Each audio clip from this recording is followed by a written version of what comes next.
Hi friends, welcome to டூபோர்ட் channel.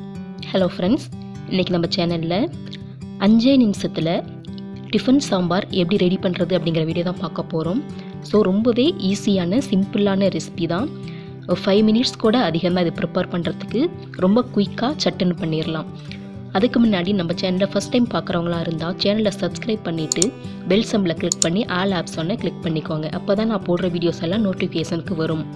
நம்ம channel நிறைய பேர் சப்ஸ்கிரைப் பண்ணாமே பார்த்துட்ருக்காங்க. அவங்களுக்கு முதல்ல ரொம்ப நன்றி. பட் இன்னும் சப்ஸ்கிரைப் பண்ணிவிட்டு உங்களோட கமெண்ட்ஸ் எல்லாம் கொடுத்தீங்கன்னா எனக்கு இன்னமும் வீடியோ போடுறதுக்கு ரொம்ப ஈகராக இருக்கும். ஸோ சப் பண்ணிவிட்டு பாருங்கள், எனக்கு ரொம்ப ஹெல்ப்ஃபுல்லாக இருக்கும். ப்ளீஸ் ஃப்ரெண்ட்ஸ் சப் பண்ணிக்கோங்க. பாருங்கள், இதுதான் இன்ஸ்டன்ட் சாம்பார். 5 நிமிஷத்தை நம்ம ரெடி பண்ணக்கூடியது. எப்படி பண்ணுறதுன்னு வீடியோவில் சொல்லியிருக்கேன். வீடியோ ஸ்கிப் பண்ணாமல் ஃபுல்லாக பாருங்கள். அதுக்கப்புறம் இந்த மாதிரி சாஃப்டான இட்லி எப்படி ரெடி பண்ணணும் அப்படிங்கிற பேட்டர் ப்ரிப்ரேஷனும் நம்ம வீடியோவில் இருக்குது. நான் டிஸ்கிரிப்ஷன் பாக்ஸில் லிங்க் கொடுக்குறேன், பார்த்து தெரிஞ்சுக்கோங்க. இப்போ நான் சாம்பார் வைக்கிறதுக்காக ஒரு குக்கரில் துவரம்பருப்பும் பாசிப்பருப்பும் ரெண்டும் கலந்து 100 கிராம் எடுத்து போட்டிருக்கேன். அதோட ஒரே ஒரு பெரிய வெங்காயம் எடுத்து சின்ன சின்னதாக கட் பண்ணியிருக்கேன். அதுக்கப்புறம் தக்காளி 1, பச்சை மிளகாய் 3, அதுக்கப்புறமா ஒரே ஒரு மீடியம் சைஸ் உருளைக்கிழங்கு தோல் சீவிட்டு அதுலேயே போட்டிருக்கேன். எல்லாத்தையுமே ஒன்றா போட்டு நம்ம வேக வைக்க போகிறோம். இதில் வேக வைக்கிறதுக்கான 5 மினிட்ஸ் டைம் தான் நம்மளுக்கு இந்த சாம்பாருக்கு தேவையான டைமு. ஏதாவது ஒரு எமர்ஜென்சி அப்படின்னா டக்குன்னு இந்த சாம்பார் ரெடி பண்ணிடலாம். இந்த சாம்பாரை நம்ம ஈவன் சாதத்துக்கு கூட யூஸ் பண்ணிக்கலாம். நம்ம இட்லி தோசைக்கு ப்ரிப்பேர் பண்ணோம் அப்படின்னா புளி போட தேவையில்லை. சாதத்துக்கு யூஸ் பண்ணோம் அப்படின்னா புளி போட்டோம் அப்படின்னா சாதத்துக்கு தேவையான சாம்பார் ரெடி ஆகிடும். அதுக்கப்புறம் அதில் தேவையான அளவு உப்பு மஞ்சத்தூள் போட்டு இப்போ இதை குக்கரில் 4 விசில் வர அளவுக்கு வச்சுக்கலாம்.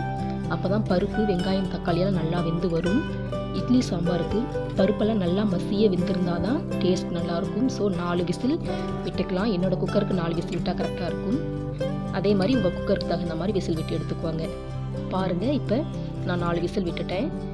வெங்காயம் தக்காளி பருப்பு உருளைக்கிழங்கு எல்லாமே நல்லா சூப்பராக வெந்து வந்திருக்கு. இப்போ நம்ம ஒரு கரண்டி வச்சு நல்லா மசிச்சிக்கலாம். நல்லா மசிச்சு வச்சுட்டு இதை நம்ம இப்போ தாளிக்க போகிறோம்.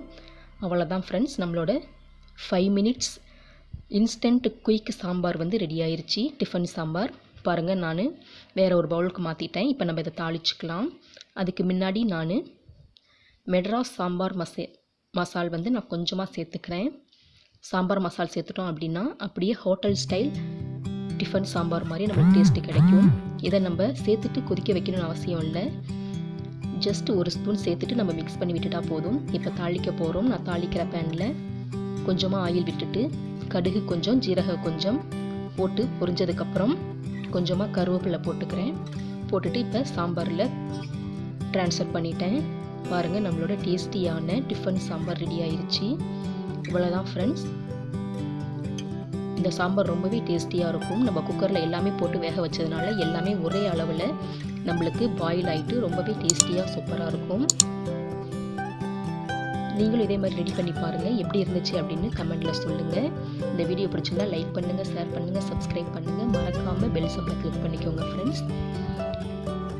இதே மாதிரி எந்த ரெசிபி வேணும்னாலும் கமெண்ட்டில் சொல்லுங்கள். நம்மளுக்கு கம்யூனிட்டி டேபும் ஓப்பன் ஆகிடுச்சு. கம்யூனிட்டி டேப்லேயும் உங்களோட கமெண்ட்ஸ் அண்ட் போஸ்ட் என்ன போடணுங்கிறதையும் சொல்லுங்கள். தேங்க்யூ. தேங்க்ஸ் ஃபார் வாட்சிங்.